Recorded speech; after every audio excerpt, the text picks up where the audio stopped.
ಮುಖ್ಯಮಂತ್ರಿ ಸ್ಥಾನಕ್ಕೆ ಸಿದ್ದರಾಮಯ್ಯನವರು ರಾಜೀನಾಮೆಯನ್ನು ಸಲ್ಲಿಸಿದ್ದಾರೆ. ಗವರ್ನರ್ ಕಾರ್ಯದರ್ಶಿಗೆ ರಾಜೀನಾಮೆ ಪತ್ರವನ್ನ ಸಿದ್ದರಾಮಯ್ಯನವರು ಸಲ್ಲಿಕೆ ಮಾಡಿದ್ದಾರೆ. ಕರ್ನಾಟಕದ ಸುದೀರ್ಘ ಅವಧಿಯ ಮುಖ್ಯಮಂತ್ರಿಯ ರಾಜೀನಾಮೆ ಪತ್ರವನ್ನ ಗವರ್ನರ್ ತೆಗೆದುಕೊಳ್ಳೋದಕ್ಕೆ ಗವರ್ನರ್ ಅವರು ಇವತ್ತು ಇರಲಿಲ್ಲ ಲೋಕಭವನದಲ್ಲಿ.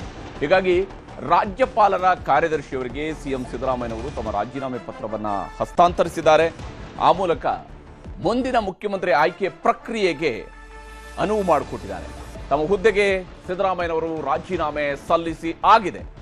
ಮುಖ್ಯಮಂತ್ರಿಯಾಗಿ 8 ವರ್ಷ 8 ದಿನಗಳ ಕಾಲ ಮುಖ್ಯಮಂತ್ರಿಯಾಗಿ ಆಡಳಿತ ನಡೆಸಿದಂಥವರು ಸಿದ್ದರಾಮಯ್ಯನವರು ಇವತ್ತು ತಮ್ಮ ಹುದ್ದೆಗೆ ರಾಜೀನಾಮೆಯನ್ನ ಸಲ್ಲಿಸಿದ್ದಾರೆ.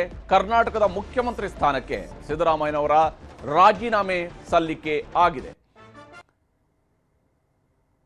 ಈಗಾಗಲೇ ಲೋಕಭವನಕ್ಕೆ ತನ್ನ ಸಂಪುಟದ ಸಹೋದ್ಯೋಗಿಗಳೊಂದಿಗೆ ಆಗಮಿಸಿದಂತಹ ಸಿದ್ದರಾಮಯ್ಯನವರು ಲೋಕಭವನದಲ್ಲಿ ರಾಜ್ಯಪಾಲರ ಕಾರ್ಯದರ್ಶಿಯವರಿಗೆ ಮುಖ್ಯಮಂತ್ರಿ ಹುದ್ದೆಯ ರಾಜೀನಾಮೆ ಪತ್ರವನ್ನ ಹಸ್ತಾಂತರಿಸಿದ್ದಾರೆ.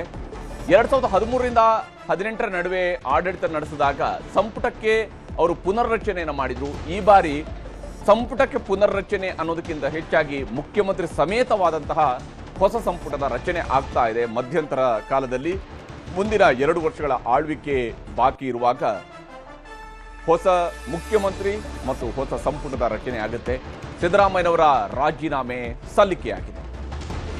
ಕರ್ನಾಟಕದ ಸುದೀರ್ಘ ಅವಧಿಯ ಮುಖ್ಯಮಂತ್ರಿ ಎನ್ನುವ ಹೆಗ್ಗಳಿಕೆಗೆ ಪಾತ್ರರಾಗಿದ್ದ ಸಿದ್ದರಾಮನ ಹುಂಡಿ ಸಿದ್ದೇಗೌಡ ಸಿದ್ದರಾಮಯ್ಯ ಅವರ ರಾಜೀನಾಮೆ ಸಲ್ಲಿಕೆಯಾಗಿದೆ.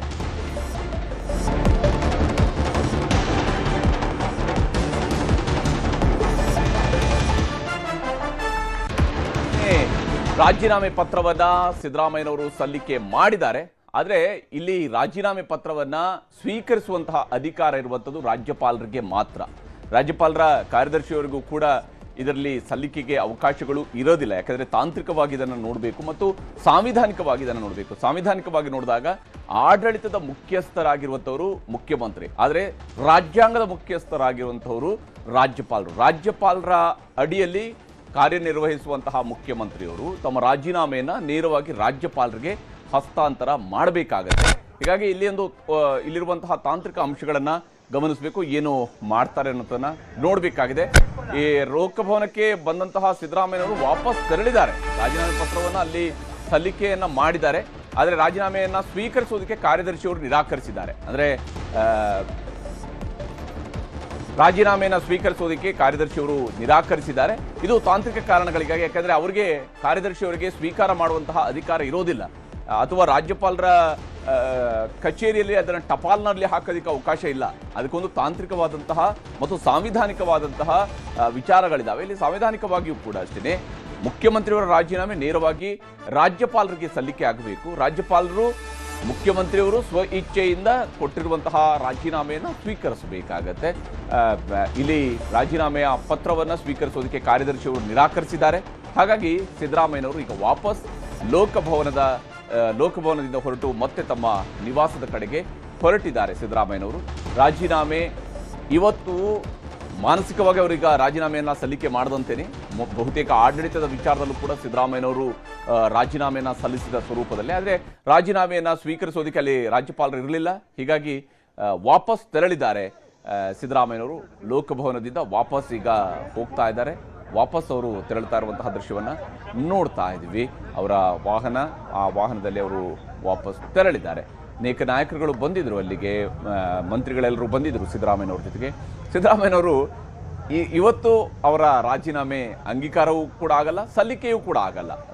ಇದು ನಾವು ಗಮನಿಸಬೇಕಾಗಿರುವ ಅಂಶ. ಅವರೀಗ ಅಲ್ಲಿ ರಾಜ್ಯಪಾಲರ ಕಾರ್ಯದರ್ಶಿ ಅದನ್ನು ಸ್ವೀಕರಿಸೋದಕ್ಕೆ ನಿರಾಕರಿಸಿದ್ದಾರೆ ಅಂತ ಹೇಳಿದರೆ ಅದರ ಅರ್ಥ ಅಲ್ಲಿ ರಾಜೀನಾಮೆ ಸಲ್ಲಿಕೆ ಆಗಿಲ್ಲ.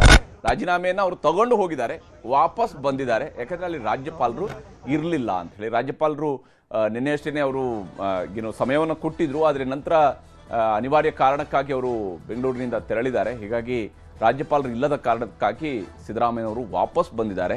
ರಾಜೀನಾಮೆ ಕೊಡುವ ಪ್ರಕ್ರಿಯೆಯೂ ಕೂಡ ಸಿದ್ದರಾಮಯ್ಯನವರ ವಿಚಾರದಲ್ಲಿ ಒಂದು ರೀತಿಯಲ್ಲಿ ಕಾಯಿಸುವಂತಹ ರೀತಿಯಲ್ಲಿ ಕಾಣ್ತಾ ಇದೆ. ಸಿದ್ದರಾಮಯ್ಯನವರ ರಾಜೀನಾಮೆಯನ್ನು ಸ್ವೀಕರಿಸುವಂತಹ ನಿಟ್ಟಿನಲ್ಲೂ ಕೂಡ